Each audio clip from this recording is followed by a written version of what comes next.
Sudden fight होती है, provocation में यदि किसी की हत्या होती है तो उसको बचने का एक लाभ मिलता है, वो मर्डर की श्रेणी से बाहर रखा गया है। एक तरफ तो लड़की के पक्ष का, जब उसकी माँ का भी हमने बयान सुना, लड़के जिसकी मौत हुई है उसकी माँ भी बहुत कुछ बोलने की स्थिति में नहीं थी, लेकिन एक पक्ष तो ये भी है ना कि उस बच्ची का घर के भी मैंने पूरा परिवार बर्बाद हो गया ना, उसका जेल चले गए, पूरा अफरा तफरी का माहौल हो गया, समाज में इज्जत भी चला गया कि अरे इसके घर में कोई मर्द घुसा। तो अभी लड़की एक तरफ कह रही है कि मुझे रूम में बंद कर दिया गया और वहाँ पर तो यानी कि वो मारते हुए देखा नहीं, जब रूम में बंद था तो मारते हुए किसने कैसे देखा, एक ये अहम चीज़ है।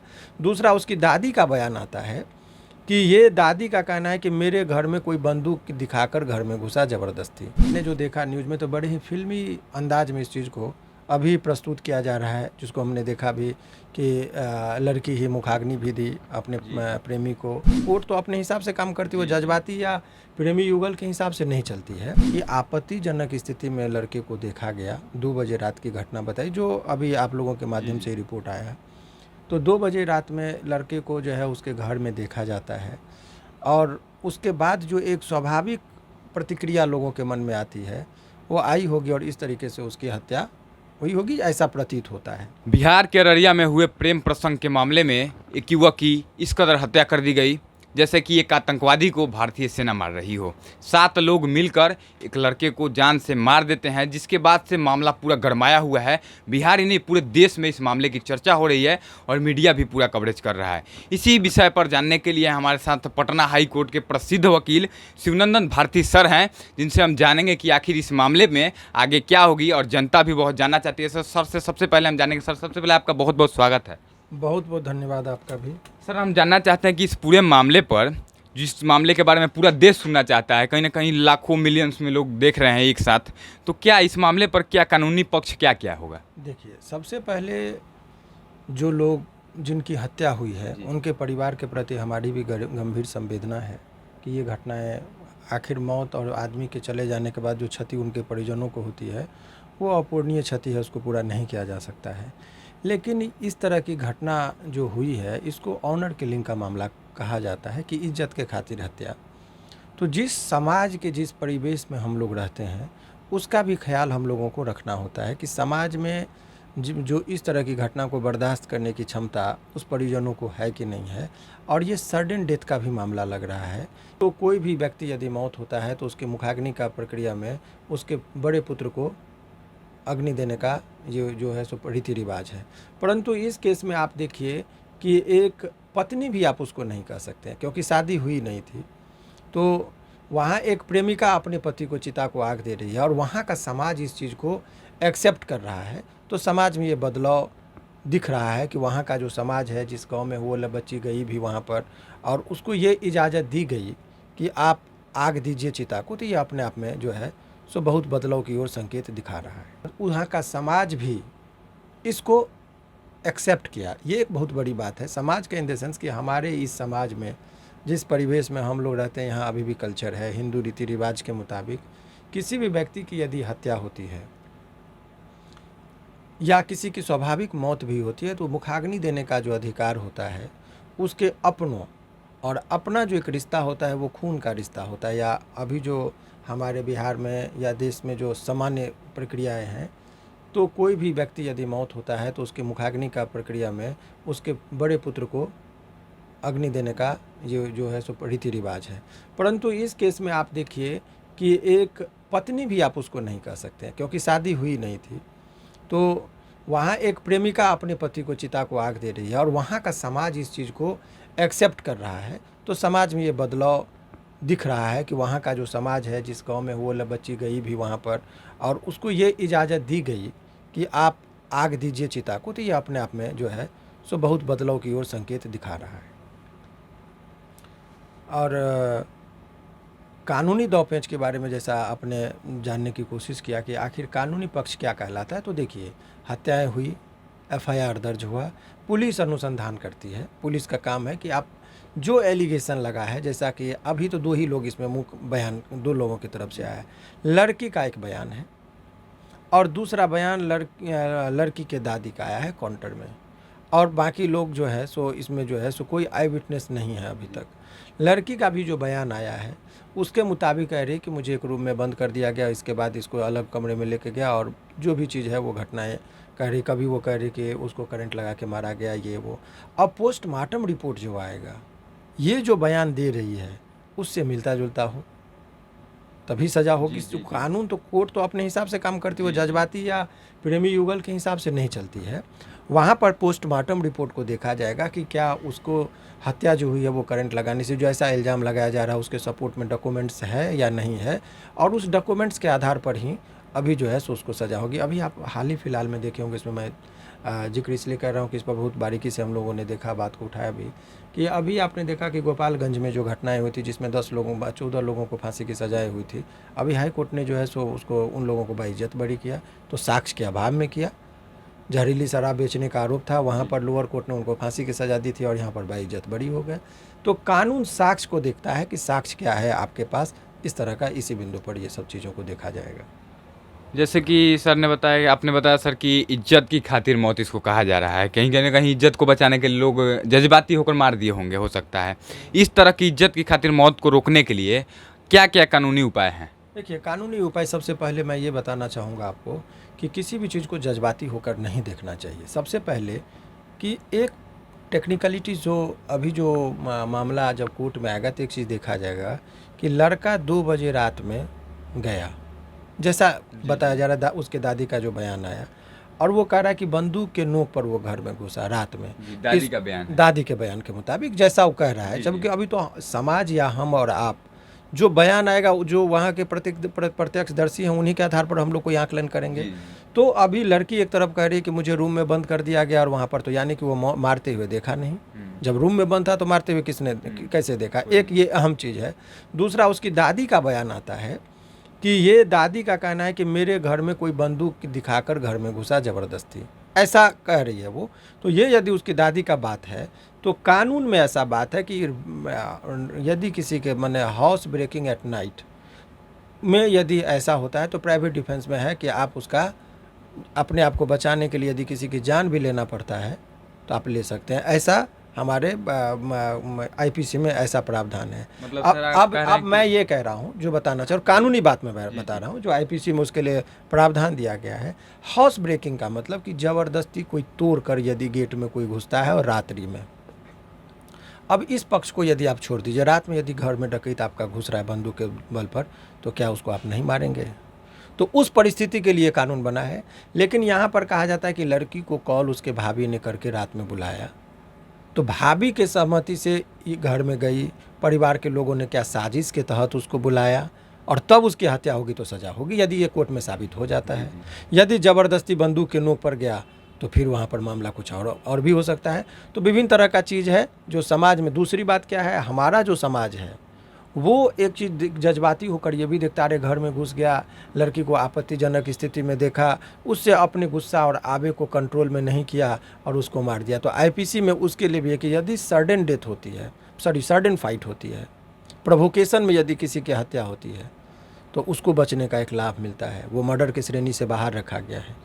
तो ये भी देखा जाएगा उसके तरफ से, यदि ये डिफेंस में ले आता कि हाँ मैं घर में गया, भले ही हमारी बेटी ने बुलाया, हमारी भाभी ने बुलाया, कुछ भी मामला है, लेकिन आपत्तिजनक स्थिति में देखने के बाद वो बोलेगा कि हमको कंट्रोल नहीं हुआ और सडन प्रवोक होकर हमने इस तरह की वारदात को अंजाम दे दिया, तो एक डिफेंस का ये ग्राउंड बन सकता है।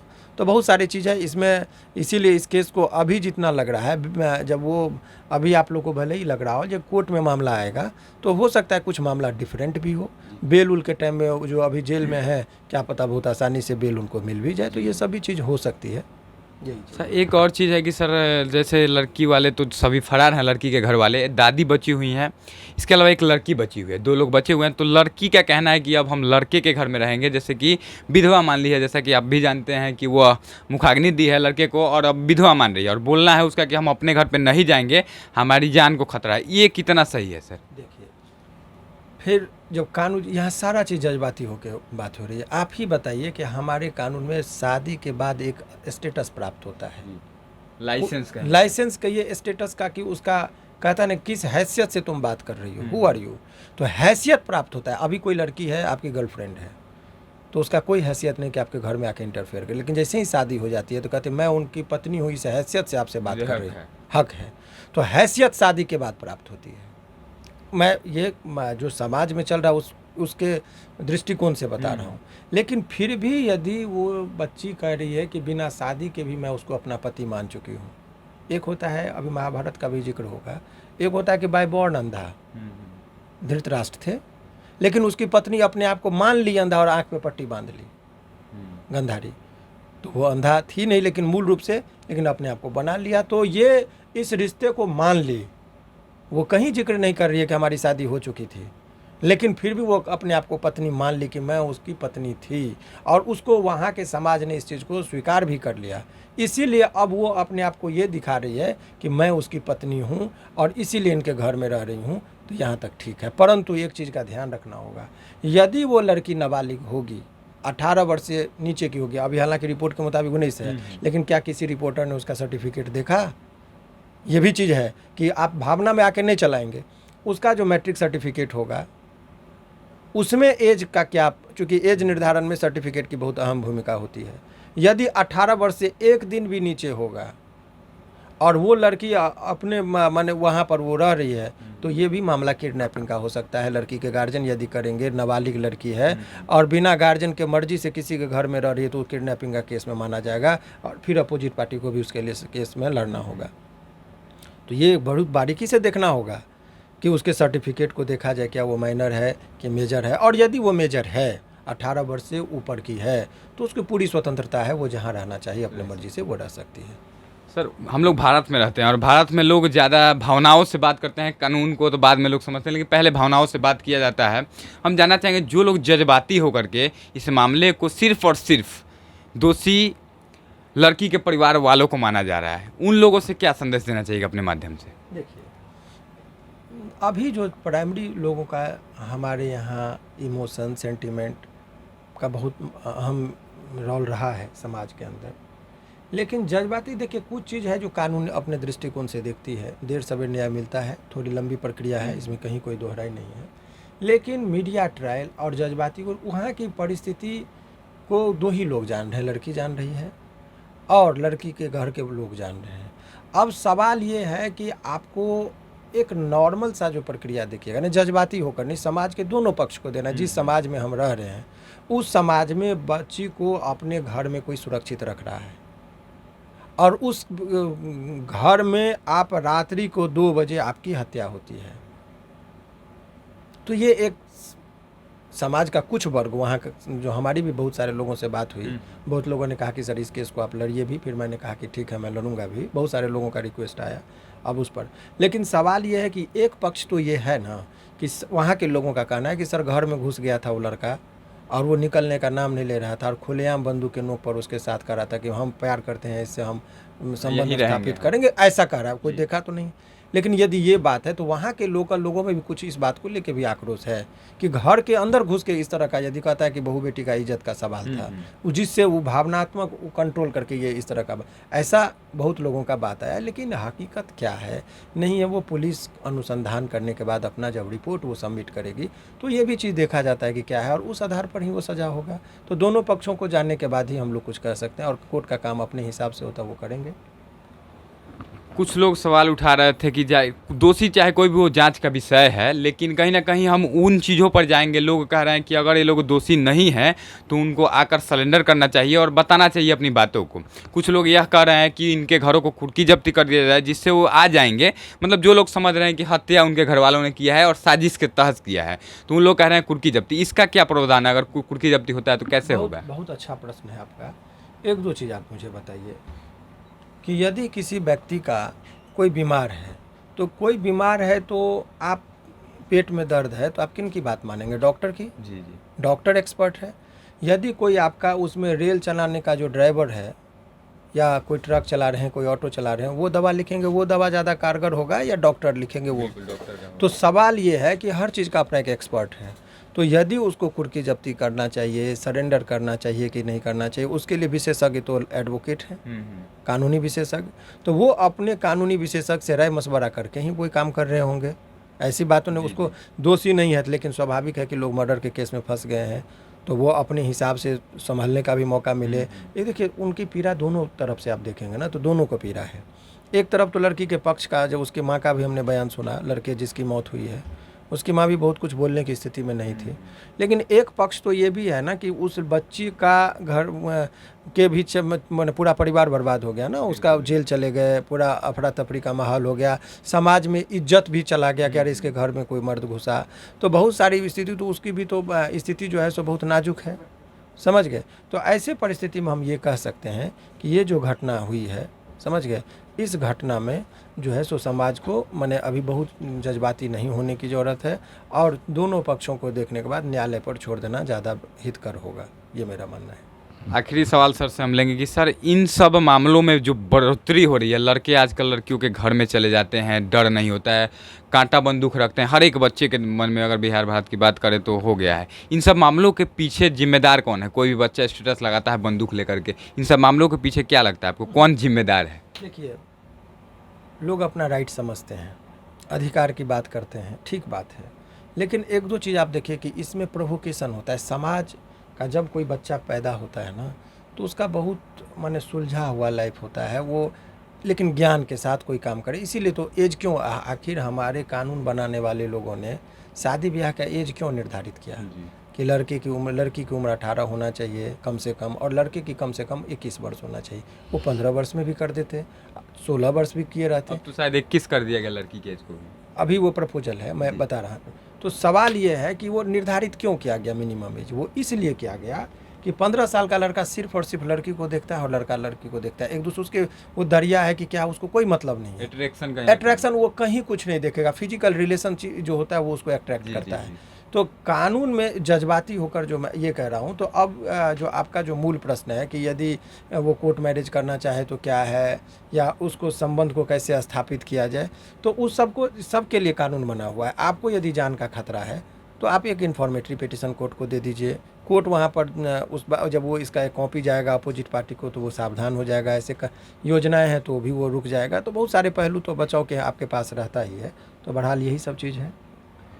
और एक बात इसमें जो आपने कहा कि ये समाज में क्यों हो रहा है, तो इसके पीछे मुझे लग रहा है कि ये जो आजकल जो सोशल साइट पर बहुत सारे वीडियोज़ हैं, भोजपुरी गाना है, अब गाने का लहजा जो है ना वो बंदूक दिखा के घर में घुसता है, बंदूक में गाना शूटिंग हो रहा है, बंदूक में गाना शूटिंग हो रहा है, जातिगत शब्दों का भी इस्तेमाल है कि पांडे जी का बेटा हूँ, चुमा चिपक के लेता हूँ। तो ये समाज में क्या दे रहा है? अश्लीलता को जब आप परोसेंगे ना, तो जो चीज़ आप परोसेंगे उसका आपको वही चीज़ आएगा। मोबाइल हर हाथ में है, बच्चा है वो दिन रात यही सब चीज़ देख रहा है।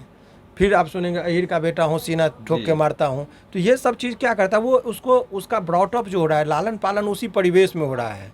वो इसके अंजाम को नहीं देख रहा है। अच्छा चीज़ को बहुत मशक्क़त के बाद आप लोगों को दिखाएंगे, बुरा चीज़ 2 मिनट में दिखता है और उसका व्यूअर्स भी ज़्यादा जाता है। तो समाज जो है ना गंदे चीज़ों को जल्दी माने जो खास करके जो अज्ञानी व्यक्ति होते हैं ना वो देखना पसंद करते हैं। तो अश्लीलता का जो है वो चारों तरफ से आ रहा है, गाना के माध्यम से आ रहा है, समाज में वो वीडियो बना के आ रहा है।